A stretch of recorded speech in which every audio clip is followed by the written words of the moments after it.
사랑하시는 우리 하나님께서 저 여러분을 붙드시고 은혜 베푸시기를 예수님 축복합니다. 여러 가지로 답답하고 힘든 일들이 있어도 주님 바라보며 하나님의 은혜가 우리 가운데 임할 줄로 믿습니다. 인사하실 때 주님만 바라봅시다. 인사하겠습니다. 주님 말고 다른 무언가를 내가 계속 끝까지 바라보면 그것 때문에 실망할 때가 있습니다. 낙심될 때도 있고요, 후회할 때도 있습니다. 근데 주님만 끝까지 바라보면 결국 하나님께서 은혜와 복을 우리 가운데 더하실 줄로 믿습니다. 그 주님 변치 않으시지요. 자, 하나님은 내게 어떤 분인가? 또 하나님은 내게 어떤 분으로 여겨지나? 그러니까 내가 믿고 있는 그 하나님, 내게 어떤 분인가를 다시 한번 여러분 생각해 보시면 좋겠습니다. 나는 어떤 하나님을 믿고 있나? 성경 안에 여러 많은 사람들이 나오는데 똑같은 하나님을 믿는데도 같이 믿는 것이 아니라 각자 자기 믿음대로 하나님을 생각하고 또 하나님을 의지하고 하나님께 자기 삶을 맡기기도 하고 그 하나님에게서 멀리 떠나기도 합니다. 그러면 다른 사람 말고 내가 믿는 내 하나님은 어떤 하나님입니까? 여러분 어떤 하나님을 믿으시나요? 여러분 믿고 있는 하나님은 어떤 분이신가요? 똑같은 하나님인데 믿는 것에 따라서 그 하나님이 다르게 느껴질 때가 있거든요. 그 하나님 온전히 나를 붙드시고 도우시는 하나님이시다. 내 생명을 지키시고 인도하시는 분이시다. 그리고 내가 어떤 상황이 있어도 나와 함께 하시는 하나님이다. 근데 이런 고백을 하는 그런 과정들은 결코 쉽지 않거든요. 여러 경험들을 통해서 깨닫고 알고 경험한 그것을 가지고 하게 되는 고백이 바로 그 하나님에 대한 고백입니다. 그 하나님에 대한 고백이 여러분 성경에서 믿음으로 고백했던 그 믿음의 선진들과 다르지 않고 그 고백과 똑같아질 수 있는 그런 은혜가 있기를 예수님으로 축원합니다. 자, 오늘 우리는 하나님의 은혜 가운데 살아가잖아요. 그 하나님의 도우심이 우리의 삶 가운데 함께하는 줄 믿습니다. 다 그렇게 믿으시죠? 하나님이 함께 하셔서 내가 삽니다. 그 은혜와 능력을 덧입어야 우리가 살 수 있습니다. 근데 하나님 없이도 살 수 있는 사람이 있대요. 그래서 그제 우리 슬기랑 이제 한참 얘기하다가 직장 동료 가운데 예수님을 믿는 사람 있는데 교회도 다니는데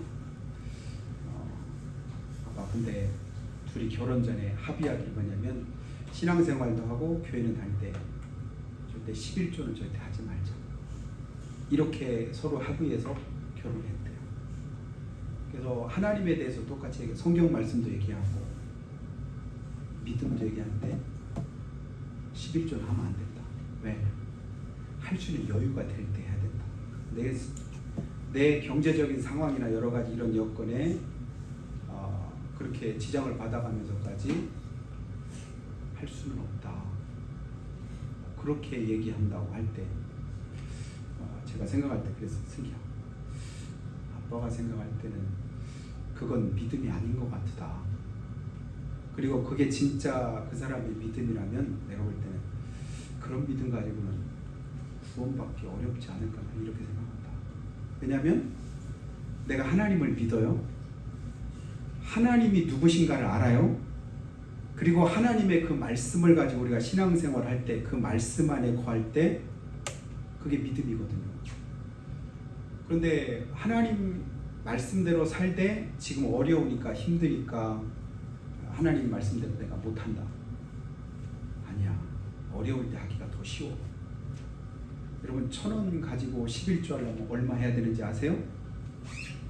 100원만 하면 돼요. 1,000만 원 가지고 11조 하려면 얼마 해야 되는지 알아요?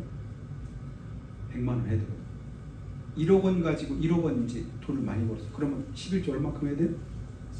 1,000만 원. 100억을 가지고 100억을 수입 올렸어. 그거 얼마 11조 해야 돼요?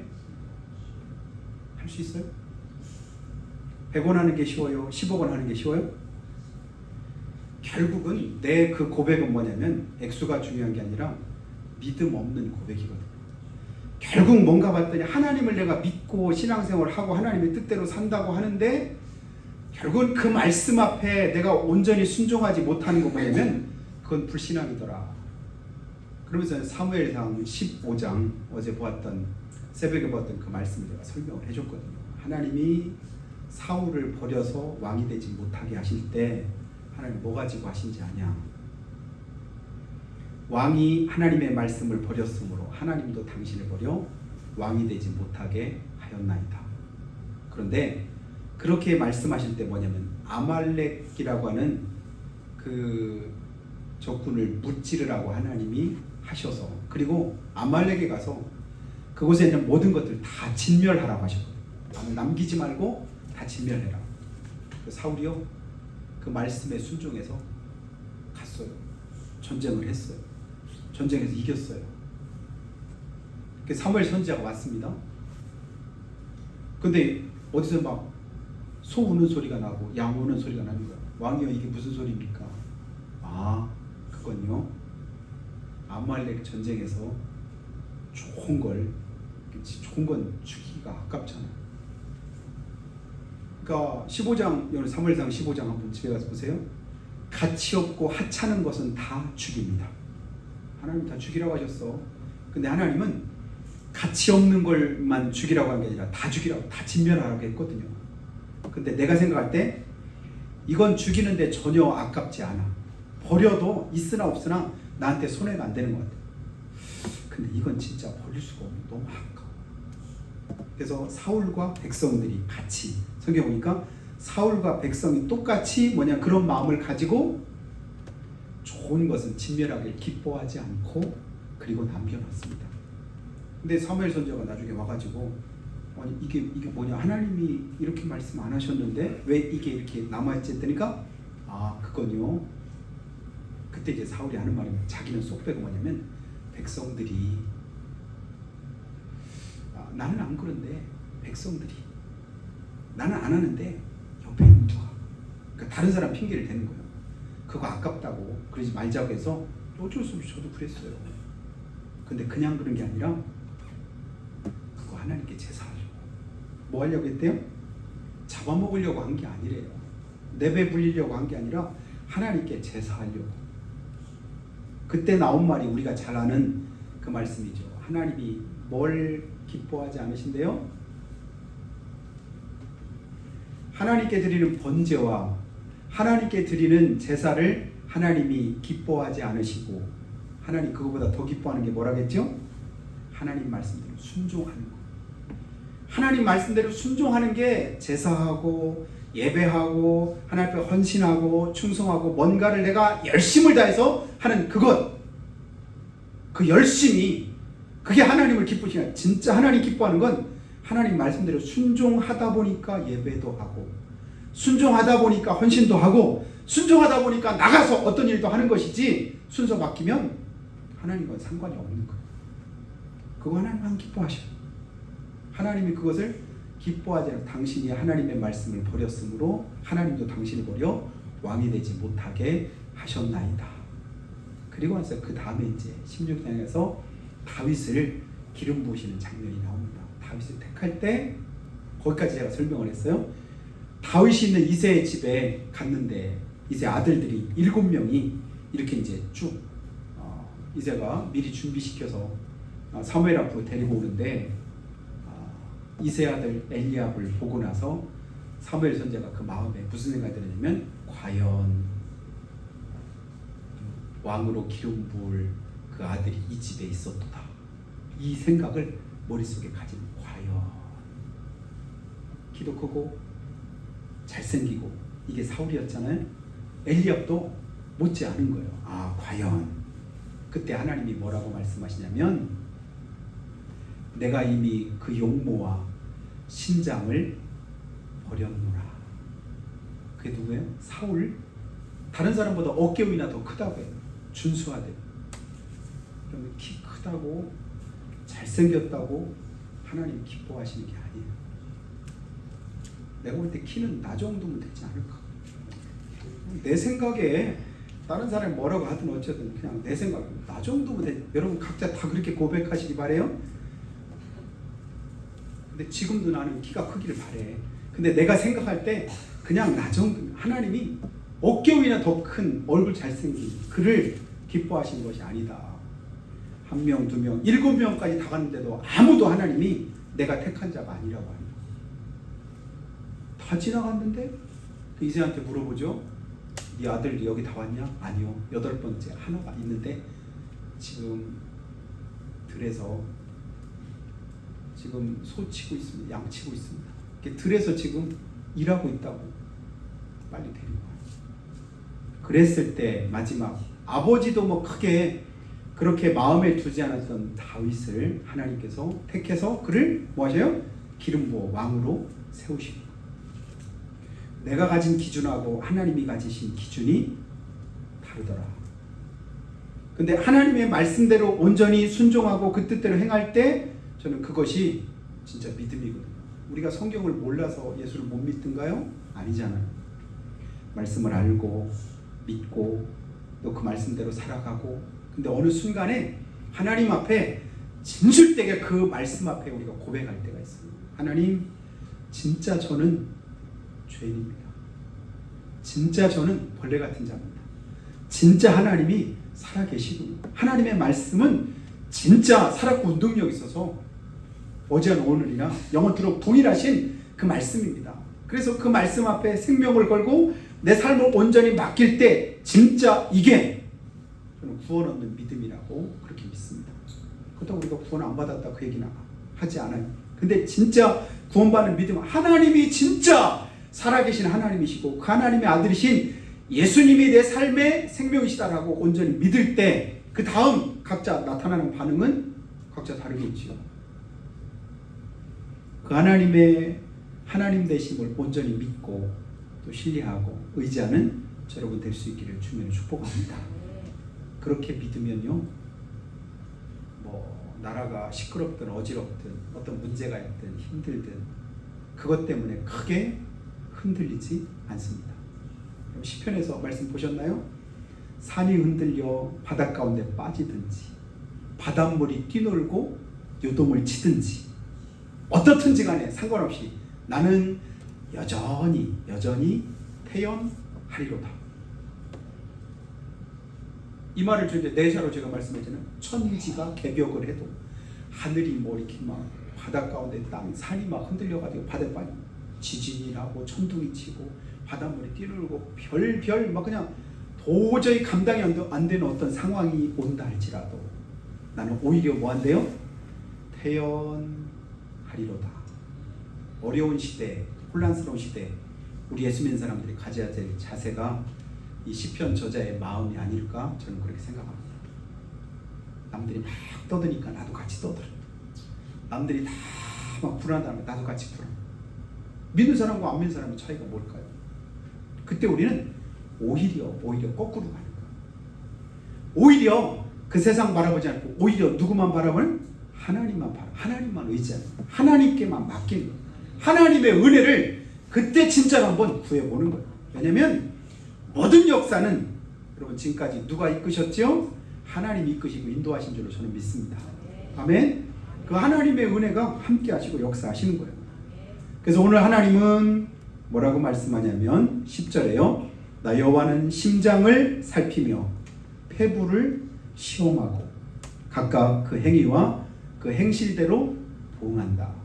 그런데 만물보다도 거짓되고 심히 부패한 것은 마음이다.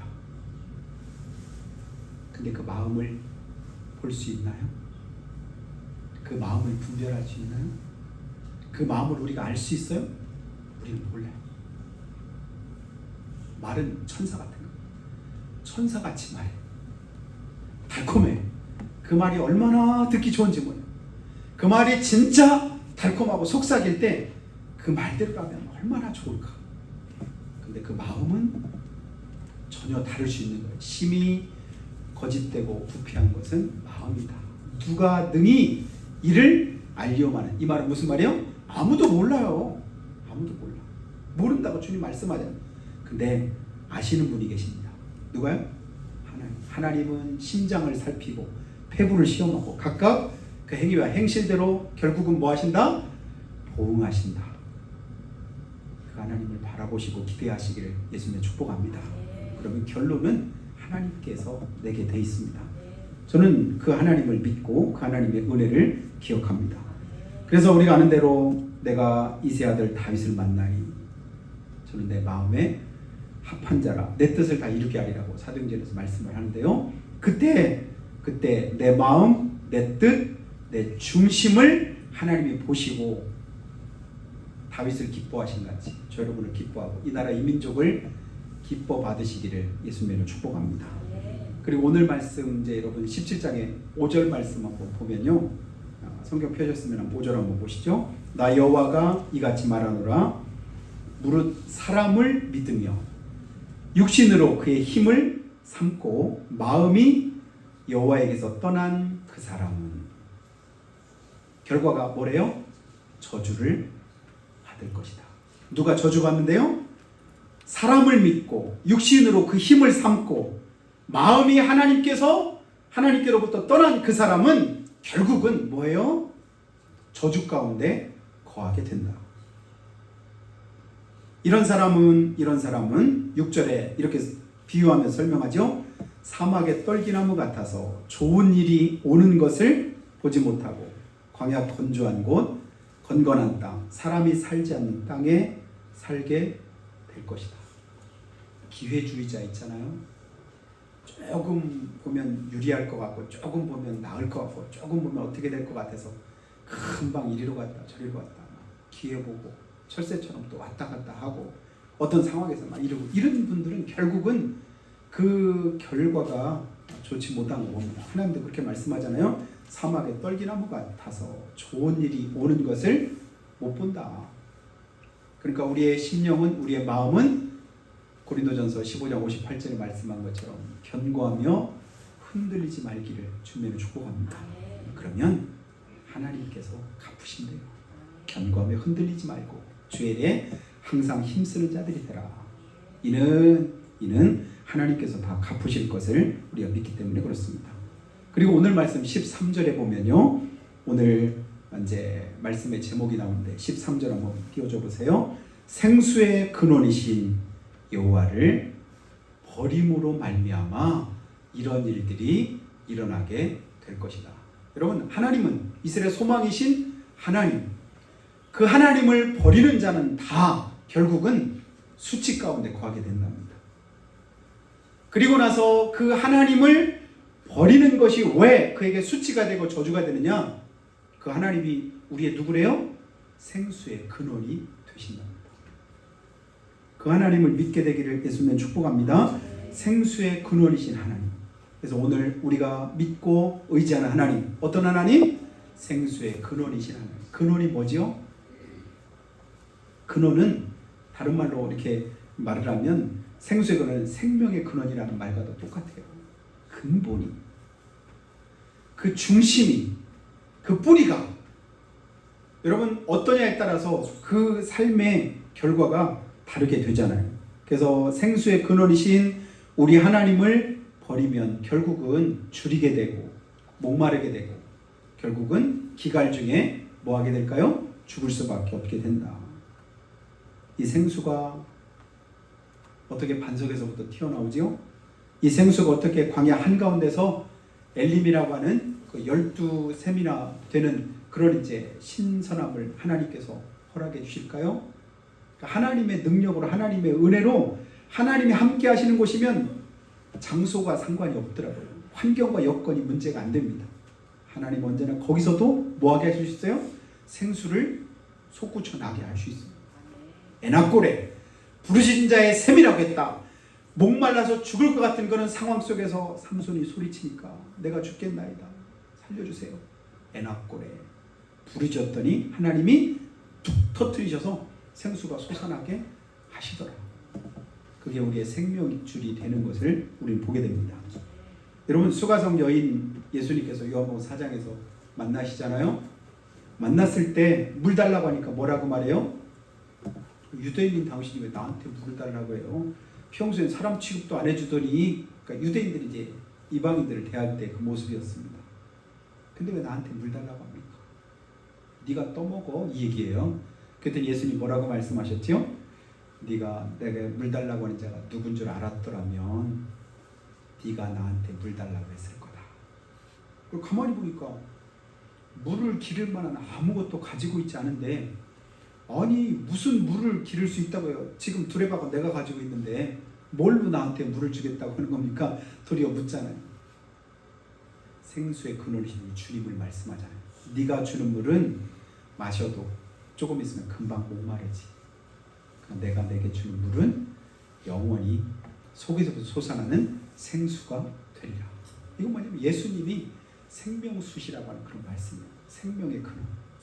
그분이 우리의 주님이시고 그분이 우리의 하나님이신 것을 다시 한번 기억하게 됩니다. 생수의 근원, 생명이시다, 상급이시다, 구원이시다, 복의 근원이시다, 우리의 전부가 되시는 우리 하나님이시다. 그렇게 믿으시기를 예수님 축복합니다. 그럼 그 믿음대로 하나님이 역사하셔요. 과연 하나님이 나의 전부이십니다. 하나님이 나의 모든 것 되십니다. 믿음의 마지막 고백은요, 결국은 다 똑같더라고요. 뭐 형편이 어떻든 상황이든 그거와 상관없이 결론은 그거예요. 아, 하나님 우리의 모든 것 되시는구나. 전부가 되시는구나.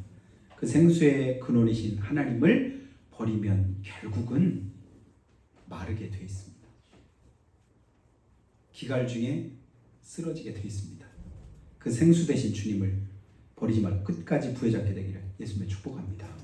지금은 힘들고 어려울지라도, 지금 내 마음 내 생각대로 안 된다 할지라도, 내가 원하는 일이 이루어지지 않아도 여러분 언젠가는 반드시 하나님께서 내가 생각하고 계획한 것보다 더 크고 놀라운 일을 계획하시고 이루실 것을 믿으시기를 축복해요.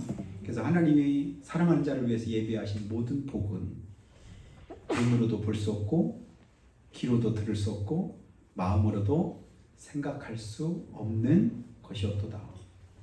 내가 도저히 알 수 없는 그 일이라고 하잖아요. 알 수 없는 그 일에 지금 왈가왈부 떠들어봐야 결론은 내 생각과는 다를 수 있거든요. 그러니까 그 주님만 바라볼 수 있는 여러분 되기를 예수님 축원합니다. 그리고 14절에 보니까요, 뭐라고 하냐면 하나님은 나의 찬송이십니다. 찬송이신 하나님, 이렇게 고백해요. 14절 한번 제가 읽어드려보죠. 여호와여 주는 나의 찬송이시오니. 찬송이라는 말이 무슨 말일까요? 영광 받으실 분, 마땅히 그렇게 여김 받으실 분을 높이는 것, 그걸 뭐라고 하냐면 찬송이라고 합니다. 하나님은 나의 전부가 되시고 영광 받으시기 합당하신 하나님이시오니, 그렇다면 그 다음에 이제 기도 제목이 나오는 거예요. 하나님이 생수의 근원이시라면, 내 삶의 모든 것 되시고 전부가 되신다면, 그렇다면 하나님, 그러면 그 하나님을 내가 믿고 그 하나님 앞에 기도하겠습니다. 그 하나님 앞에 부르짖고 간구합니다. 주여 내 기도를 들으시옵소서. 여기 오늘 두 가지 기도 제목이 나오죠. 첫 번째가 뭐예요? 하나님 나를 고치소서. 한번 따라하죠. 나를 고치소서. 뭘 고치든, 아무튼 육신의 질병을 고치든 마음을 고치든 심보를 고치든 뭘 고치든 하나님 고쳐주시옵소서. 어떻게 해요? 하나님이 기뻐하시는 모습으로. 그리고 두 번째 뭐라고 해요? 고치면 우리가 이제 낫게 되겠죠. 그리고 나를 모아소서 구원하소서. 그리하시면 내가 구원을 얻으리다. 하나님이 그렇게 하시면 뭐 하는 거예요?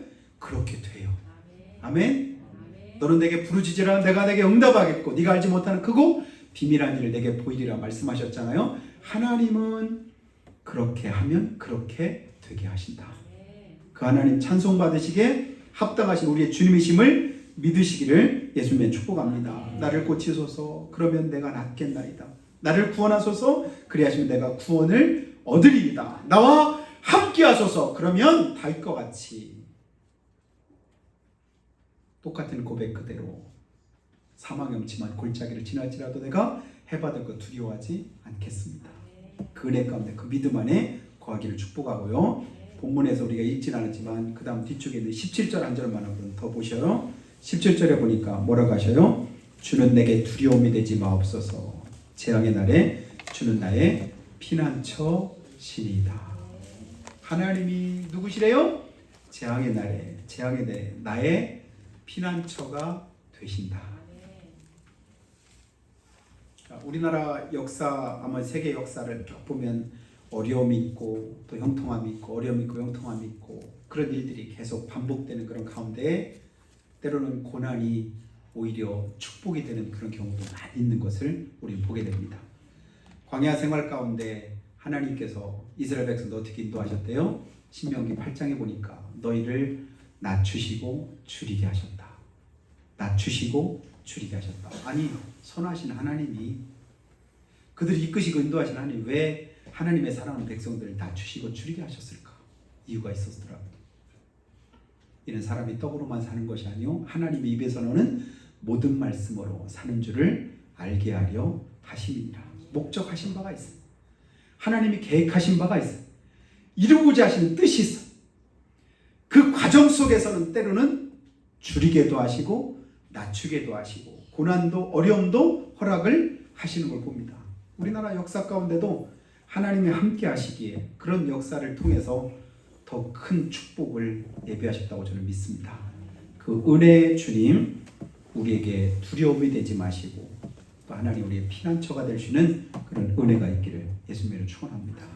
그 주님을 의지하면 그 주님 바라보며 그 하나님 우리가 끝까지 믿고 의지하면 하나님의 역사하심이 우리 가운데 함께할 줄로 믿습니다. 그럼 코로나 끝난 지가 몇 년 됐나요? 지금 코로나 때문에 무서워하시는 분 계셔요? 코로나 무서워요? 코로나 개나 저거리 이렇게 생각. 요즘에 뭐 코로나 때문에 누구 못 만나 안 돼, 못 가, 못 모여 어떻게 이러는 사람 없잖아요. 근데 가만히 가끔씩 생각하면 목욕 갈 때마다 제가 머리를 목욕탕에서 깎다 보니까 어쩔 수 없이 이제 목욕탕 갔다가 코로나 기간에 제가 2번씩이나 보건소 가가지고 줄 막 쫙 서가지고 검사받은 거 아셔요? 하필 그 기간에 그냥 무슨 마사지 하는 사람이 이렇게 떼미는 사람 통해서 어떻게 나왔다고 어쩌고 막 문자 오고 누구한테 얘기도 못하고 간다. 사람 줄 서는데 이게 뭐 하는 짓인가. 2번씩이나 가서 검사 걸린 적도 없는데 왜 그랬지? 지나고 보니까 왜 그랬지 싶은데 여러분 우리 안에는 이 바이러스라고 하는 이 병균이 항상 우리 몸 안에 있잖아요. 우리 주위에 있잖아요. 주변에 있잖아요. 근데 그것이 모든 사람들 속에 다 있대. 모든 사람을 다 아프게 만들고 그 사람 병들게 만들고 그러는 게 아니잖아요. 어느 때 그 바이러스가 내 몸에서 역사할 수 있을까요? 내가 뭐가 약해질 때? 면역력이 약해질 때. 면역력이라는 게 뭐죠? 그 병균을 이길 만한 힘이거든요. 이길 힘. 여러분 개들은요. 우리는 조금만 수돗물 먹어가지고 죽어요? 안 죽어요? 먹어도 돼요? 안 돼요? 돼요. 수돗물이 안전해요. 사실은 깨끗해요. 다 정화해서 해가지고 했는데 정수기에서 빼는 우리 습관이 돼가지고 정수기에서 빼는 물은 먹는 물, 수돗물에 나는 건 못 먹는 물 이렇게 말. 그 물을 이렇게 이거 먹는 물이 나한테 이렇게 누가 물어봐. 원래는 다 먹는 물이잖아. 근데 평소 마시는 물 이렇게 말해야 되겠죠. 근데 우리는 그것만 가지고 이거 따지고 어쩌고 하는데 여러분 개들이 뭘 먹을 때 개는요 깨끗한 밖으로 설거지 해가지고 맨날 이렇게 개한테 밥 주고 그러나요? 개밥그릇 있으면 거기다 그냥 막 요즘엔 사료나 주니까 그나마 도 깨끗한데 옛날에 밥 이거 끓여서 주고 할 때는 개밥그릇 자체는 진짜 말 그대로 개밥그릇이잖아요. 그래도 개가 배탈 나요? 먹다가 좀 좋은 거 있으면 개가 어느 정도 없어졌어. 어디 보면 땅 파고 땅 속에다 묻어놨다. 어느 정도 이제 거기 보면 곰팡이도 나고 조금 어느 정도 썩은 것 같은데 그럼 나중에 꺼내서 그거 먹더라고요. 그래서 우리 개가 그냥 배 아프다고 소화제 좀 달라고 병원 가자고 이렇게 한 적이 한 번도 없어. 그거 다 먹어도 아무리 괜찮아. 왜 그럴까요? 제가 가만히 생각해. 사람이 그렇게 먹으면 금방 탈나가지고 큰일 나겠지요. 개들은 우리가 가지지 못한 면역력이 탁월합니다. 하나님은 그렇게 만드셨잖아요. 괜찮아. 여러분 병균을 무서워할 게 아니라 저 여러분의 면역력을 키울 수 있게 되기를 예수님 축복합니다. 육신적으로도 그렇지만 영적으로도 마찬가지입니다.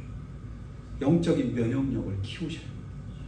그러면 하박국 선자가 하박국 3장에서 고백한 것처럼 무화과 나무가 열매가 없답니다. 외양간에 소가 없답니다. 그리고 밭에 먹을 게 하나도 없네. 잔뜩 심었는데 거둘 게 하나도 없는 거예요.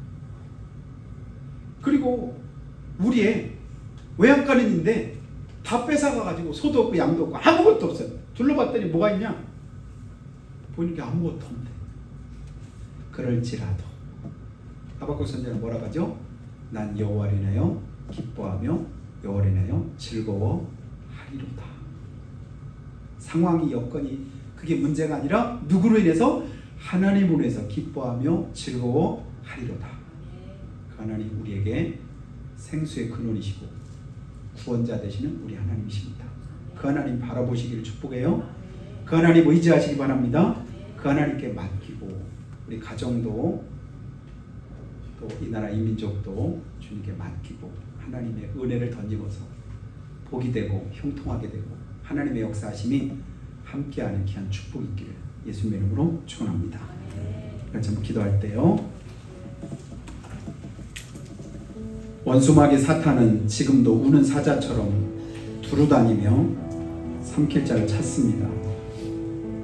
쉬지 않고 열심히 삼키고 시험할 자를 몰색하고 다닙니다.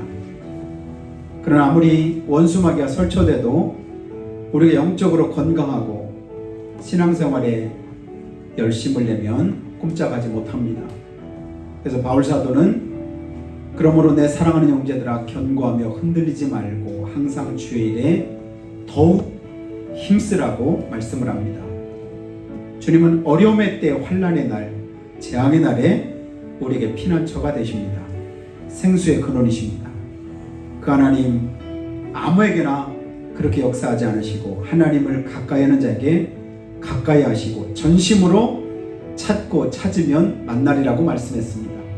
오 하나님, 우리가 주님을 찾고 가까이 했사오니 주여 우리를 도와주시고 붙잡아 주셔서 우리가 한 주간도 믿음으로 승리케 하시고 특별히 이 나라 이 민족이 하나님 은혜 가운데 바로 서도록 인도해 주시라고 우리 같이 한 목소리로 고백하며 기도하겠습니다.